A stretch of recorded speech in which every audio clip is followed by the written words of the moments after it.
جابر رضی اللہ عنہ نے بیان کیا کہ غزوہ حدیبیہ کے موقع پر سارا ہی لشکر پیاسا ہو چکا تھا۔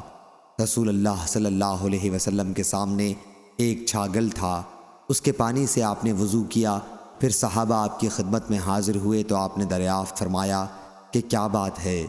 صحابہ بولے کہ یا رسول اللہ، ہمارے پاس اب پانی نہیں رہا، نہ وضو کرنے کے لیے اور نہ پینے کے لیے، سوائے اس پانی کے جو آپ کے برتن میں موجود ہے۔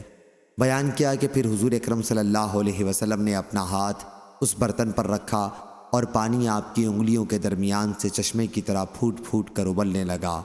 راوی نے بیان کیا کہ پھر ہم نے پانی پیا بھی اور وضو بھی کیا۔ سالم کہتے ہیں کہ میں نے جابر رضی اللہ عنہ سے پوچھا کہ آپ لوگ کتنی تعداد میں تھے؟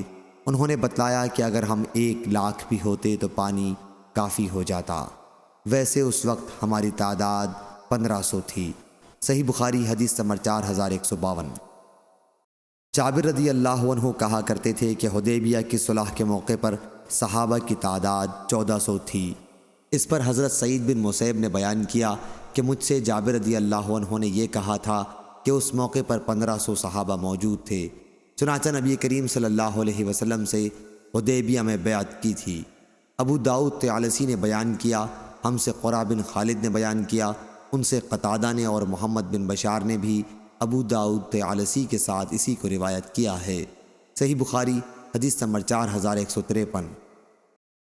عمرو بن دینار نے بیان کیا، انہوں نے کہا کہ میں نے جابر بن عبداللہ رضی اللہ عنہ سے سنا، انہوں نے بیان کیا کہ ہم سے رسول اللہ صلی اللہ علیہ وسلم نے غزوہ حدیبیہ کے موقع پر فرمایا تھا کہ تم لوگ تمام زمین والوں میں سب سے بہتر ہو۔ ہماری تعداد اس موقع پر 1400 تھی۔ اگر آج میری آنکھوں میں بینائی ہوتی تو میں اس درخت کا مقام بتاتا۔ اس روایت کے مطابق عامش نے کی، ان سے سالم نے سنا اور انہوں نے جابر سے سنا کہ 1400 صحابہ غزوہ حدیبیہ میں تھے۔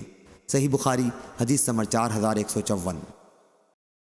شعبہ نے بیان کیا، ان سے عمرو بن مرہ نے، ان سے عبداللہ بن ابی اوفہ رضی اللہ عنہ نے بیان کیا کہ درخت والوں بیعت رضوان کرنے والوں کی تعداد 1300 تھی۔ قبیلہ اسلم مہاجرین کا 8واں حصہ تھے۔ اس روایت کے مطابق محمد بن بشار نے کی، ان سے ابو داؤد طیالسی نے بیان کیا اور ان سے شعبہ نے۔ صحیح بخاری حدیث نمبر 4155۔ قیس بن ابی حازم نے مرداس اسلمی رضی اللہ عنہ سے سنا، وہ اصحاب شجرہ غزوہ حدیبیہ میں شریک ہونے والوں میں سے تھے۔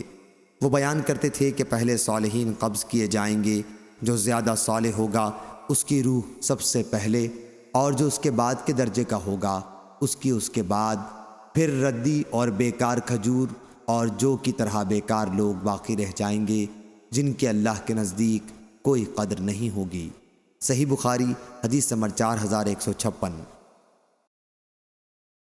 عبد الرحمن بن ابی لیلہ نے بیان کیا اور ان سے کعب بن عجرہ رضی اللہ عنہ نے کہ رسول اللہ صلی اللہ علیہ وسلم نے انہیں دیکھا کہ جوئیں ان کے چہرے پر گر رہی ہیں، تو آپ نے دریافت فرمایا کہ کیا اس سے تمہیں تکلیف ہوتی ہے؟ وہ بولے کہ جی ہاں۔ اس پر حضور صلی اللہ علیہ وسلم نے انہیں سر منڈوانے کا حکم دیا۔ آپ اس وقت حدیبیہ میں تھے، عمرے کے لیے احرام باندھے ہوئے، اور ان کو یہ معلوم نہیں ہوا تھا کہ وہ عمرے سے روکے جائیں گے۔ حدیبیہ ہی میں ان کو احرام کھول دینا پڑے گا، بلکہ ان کی تو یہ آرزو تھی کہ مکے میں کسی طرح داخل ہوا جائے۔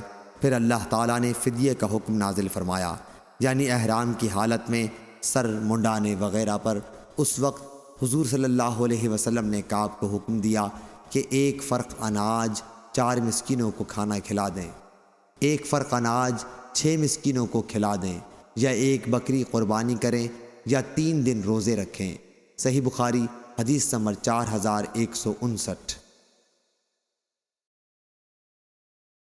مسیب بن حزن رضی اللہ عنہ نے بیان کیا کہ میں نے وہ درخت دیکھا تھا، لیکن پھر بعد میں جب میں آیا تو میں اسے پہچان نہیں سکا۔ محمود نے بیان کیا کہ پھر بعد میں وہ درخت مجھے یاد نہیں رہا تھا۔ صحیح بخاری حدیث نمبر 4162۔ عبید اللہ بن عبداللہ نے بیان کیا، ان سے اسرائیل نے، ان سے طارق بن عبد الرحمن نے بیان کیا کہ حج کے ارادے سے جاتے ہوئے میں کچھ ایسے لوگوں کے پاس سے گزرا جو نماز پڑھ رہے تھے۔ میں نے پوچھا کہ یہ کون سی مسجد ہے؟ انہوں نے بتایا کہ یہ وہی درخت ہے جہاں رسول اللہ صلی اللہ علیہ وسلم نے بیعت رضوان لی تھی۔ پھر میں سعید بن مسیب کے پاس آیا اور انہیں اس کی خبر دی۔ انہوں نے کہا مجھ سے میرے والد مسیب بن حزن نے بیان کیا، وہ ان لوگوں میں تھے جنہوں نے حضرت صلی اللہ علیہ وسلم سے اس درخت کے تلے بیعت کی تھی۔ کہتے تھے جب میں دوسرے سال وہاں گیا تو اس درخت کی جگہ کو بھول گیا۔ سعید نے کہا حضرت صلی اللہ علیہ وسلم کے اصحاب تو اس درخت کو پہچان نہ سکے، تم لوگوں نے کیسے پہچان لیا؟ اس کے تلے مسجد بنا لی، تم ان سے زیادہ علم والے ٹھہرے۔ صحیح بخاری حدیث نمبر 4163۔ موسیٰ بن اسماعیل نے بیان کیا، کہا ہم سے ابو ایوانہ نے، کہا ہم سے طارق بن عبد الرحمن نے، ان سے سعید بن مسیب نے اور ان سے ان کے والد نے، کہ انہوں نے بھی رسول اللہ صلی اللہ علیہ وسلم سے اس درخت کے تلے بیعت کی تھی۔ کہتے تھے کہ جب ہم دوسرے سال ادھر گئے تو ہمیں پتہ ہی نہیں چلا کہ وہ کون سا درخت تھا۔ بہرحال بعد میں حضرت عمر رضی اللہ عنہ نے اس درخت کو کٹوا دیا تاکہ وہ پرستش گاہ نہ بن جائے۔ صحیح بخاری حدیث نمبر 4164۔ سفیان ثوری نے بیان کیا، ان سے طارق بن عبد الرحمن نے بیان کیا کہ سعید بن مسیب کی مجلس میں الشجرہ کا ذکر ہوا تو وہ ہنسے اور کہا کہ میرے والد نے مجھے بتایا کہ وہ بھی اس درخت کے تلے بیعت میں شریک تھے۔ صحیح بخاری حدیث نمبر 4165۔ شعبہ نے بیان کیا، ان سے عمر بن مرہ نے، انہوں نے کہا کہ میں نے عبداللہ بن ابی اوفی رضی اللہ عنہ سے سنا، وہ بیعت رضوان میں شریک تھے۔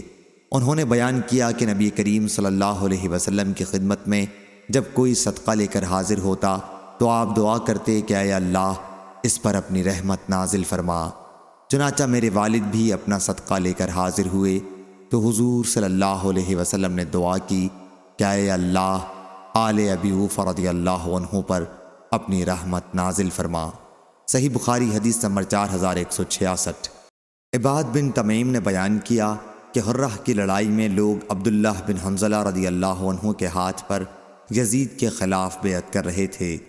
عبداللہ بن زید نے پوچھا کہ ابن حنظلہ سے کس بات پر بیعت کی جا رہی ہے؟ تو لوگوں نے بتایا کہ موت پر۔ ابن زید نے کہا کہ رسول کریم صلی اللہ علیہ وسلم کے بعد اب میں کسی سے بھی موت پر بیعت نہیں کروں گا۔ وہ حضور اکرم صلی اللہ علیہ وسلم کے ساتھ غزوہ حدیبیہ میں شریک تھے، جہاں حضرت صلی اللہ علیہ وسلم نے صحابہ رضی اللہ عنہم سے موت پر بیعت دی تھی۔ صحیح بخاری حدیث نمبر 4167۔ ایاس بن سلمہ بن عقو نے بیان کیا، کہا کہ مجھ سے میرے والد نے بیان کیا، وہ اصحاب شجرہ میں سے تھے۔ انہوں نے بیان کیا کہ ہم رسول اللہ صلی اللہ علیہ وسلم کے ساتھ جمعے کی نماز پڑھ کر واپس ہوئے تو دیواروں کا سایہ ابھی اتنا نہیں ہوا تھا کہ ہم اس میں آرام کر سکیں۔ صحیح بخاری حدیث نمبر 4168۔ حاتم بن اسماعیل نے بیان کیا، ان سے یزید بن ابی عبید نے بیان کیا کہ میں نے سلمہ بن عقو رضی اللہ عنہ سے پوچھا کہ صلح حدیبیہ کے موقع پر آپ لوگوں نے رسول اللہ صلی اللہ علیہ وسلم سے کس چیز پر بیعت کی تھی؟ انہوں نے بتلایا کہ موت پر۔ صحیح بخاری حدیث نمبر 4169۔ محمد بن فضیل نے بیان کیا، ان سے علا بن مسیب نے، ان سے ان کے والد نے بیان کیا کہ میں برا بن عازب رضی اللہ عنہ کی خدمت میں حاضر ہوا اور عرض کیا، مبارک ہو، آپ کو نبی کریم صلی اللہ علیہ وسلم کی خدمت نصیب ہوئی، اور حضور صلی اللہ علیہ وسلم سے آپ نے شجرہ درخت کے نیچے بیعت کی۔ انہوں نے کہا، بیٹے تمہیں معلوم نہیں کہ ہم نے حضور صلی اللہ علیہ وسلم کے بعد کیا کیا کام کیے ہیں۔ صحیح بخاری حدیث نمبر 4170۔ یحییٰ بن صالح نے بیان کیا، کہا ہم سے معاویہ نے بیان کیا، وہ سلام کے بیٹے ہیں، ان سے یحییٰ نے، ان سے ابو قلابہ نے، اور انہیں ثابت بن ضحاک رضی اللہ عنہ نے خبر دی کہ انہوں نے نبی کریم صلی اللہ علیہ وسلم سے درخت کے نیچے بیعت کی تھی۔ صحیح بخاری حدیث نمبر 4171۔ شعبہ نے خبر دی، انہیں قتادہ نے اور انہیں انس بن مالک رضی اللہ عنہ نے کہ آیت بے شک ہم نے تمہیں کھلی ہوئی فتح دی، یہ فتح صلح حدیبیہ تھی۔ صحابہ رضی اللہ عنہم نے عرض کیا، حضور صلی اللہ علیہ وسلم کے لیے تو مرحلہ آسان ہے کہ آپ کی تمام اگلی اور پچھلی لغزشیں معاف ہو چکی ہیں۔ لیکن ہمارا کیا ہوگا؟ اس پر اللہ تعالیٰ نے یہ آیت نازل فرمائی، اس لیے کہ مومن مرد اور مومن عورتیں جنت میں داخل کی جائیں گی جس کے نیچے نہریں جاری ہوں گی۔ شعبہ نے بیان کیا کہ پھر میں کوفہ آیا اور قتادہ سے پورا واقعہ بیان کیا۔ پھر میں دوبارہ قتادہ کی خدمت میں حاضر ہوا اور ان کے سامنے اس کا ذکر کیا تو انہوں نے کہا کہ بے شک ہم نے تمہیں کھلی فتح دی ہے، کہ تفسیر تو انس رضی اللہ عنہ سے روایت ہے، لیکن اس کے بعد ہنیئا مرئیا یعنی حضور صلی اللہ علیہ وسلم کے لیے تو ہر مرحلہ آسان ہے، یہ تفسیر اکرمہ سے منقول ہے۔ صحیح بخاری حدیث نمبر 4172۔